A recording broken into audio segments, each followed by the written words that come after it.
2 दिवसापूर्वी शाळेच्या वर्गातली 7 जण एकत्र भेटली.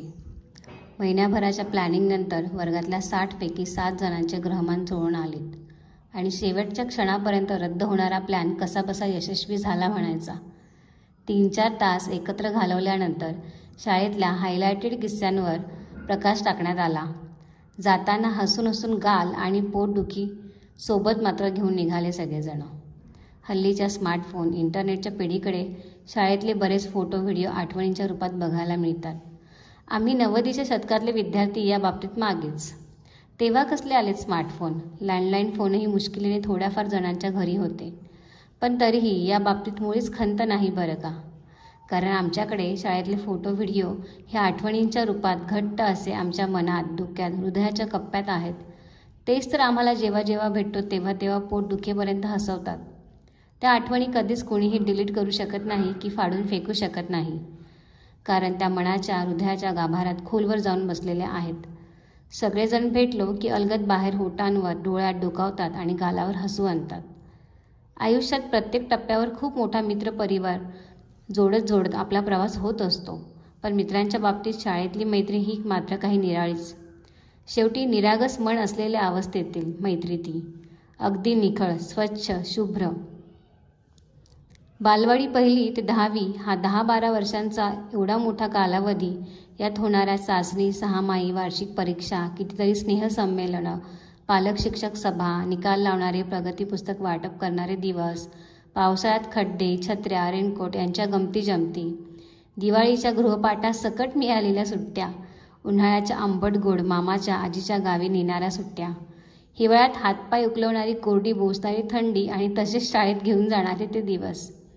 आठवड्यातला तो एक रंगीबेरंगी कपडे घालून शाळेच्या गणवेशाला सुट्टी असणारा दिवस, शनिवारी थोडी कमी तासांची शाळा असलेला हवाहवासा दिवस, मधली सुट्टी, त्यात डब्यांची वाटाघाटी प्रकार, आवडता पदार्थ असला की कमी वाटाघाटी करण्याचा मनसुबा, शाळेत सायकल स्टँडवर जागा मिळवण्याची लगबग, 15 ऑगस्ट, 26 जानेवारीला नेहमीपेक्षा अगदी नीटनेटक्या सूटबुटात स्वच्छ इस्त्री केलेल्या गणवेशात मिरवण्याचा प्रभात फेरीतला तो मिजाज, रोजची शाळेतली ती प्रार्थना, प्रतिज्ञा, राष्ट्रगीत, पहिल्या रांगेतली शिस्तीतली कमी उंचीची मुलं, मागच्या रांगेतली खोडकर बंडखोर मुलं, पिटीचा तो हवाहवासा वाटणारा तास, हजेरी देताना सर्वांच्या वडिलांसकट, आडनावासकट नावं पाठ, हजेरी क्रमांक पाठ, शाळेत साजरे होणारे सण, त्यातला तो रक्षाबंधनाचा सण तर विचारायलाच नको. अजून खूप खूप गमती जमती. शाळा सुटल्यानंतर खूप खूप दिवसांनी, खूप वर्षांनी जेव्हा सगळे भेटतात तेव्हा प्रत्येकजण हा थोड्याफार प्रमाणात बदललेला दिसतो. कोणी दिसण्यात, कोणी बोलण्यात, वागण्यात, पेहरावात, वेगवेगळ्या पद्धतीने आपापल्या नोकरी, धंदा, व्यवसाय, जबाबदारी, कर्तव्य, कुटुंब, आजूबाजूचं वातावरण यानुसार ते बदल पाहायला मिळतात. पण एक गोष्ट मात्र सगळ्यांच्या डोळ्यात, मनात मात्र सारखीच असते. ती म्हणजे वर्गमित्र, शाळेबद्दलचं प्रेम, ती आपुलकी, तो खोडकरपणा, त्या आठवणी सर्वांच्या सारख्या असतात. एकत्र भेटल्यानंतर सगळे पुन्हा त्याच वर्गातले लहान होऊन जातात.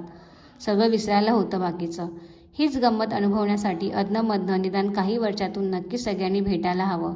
नेहमी धीरगंभीर होऊन जबाबदारीच्या ओझ्याखाली जगताना आयुष्य कसं हलकं-फुलकंही असतं ही जादू अनुभवायला शाळेतल्या वर्गमित्रांना भेटणं ही खरंच एक गंमत असते.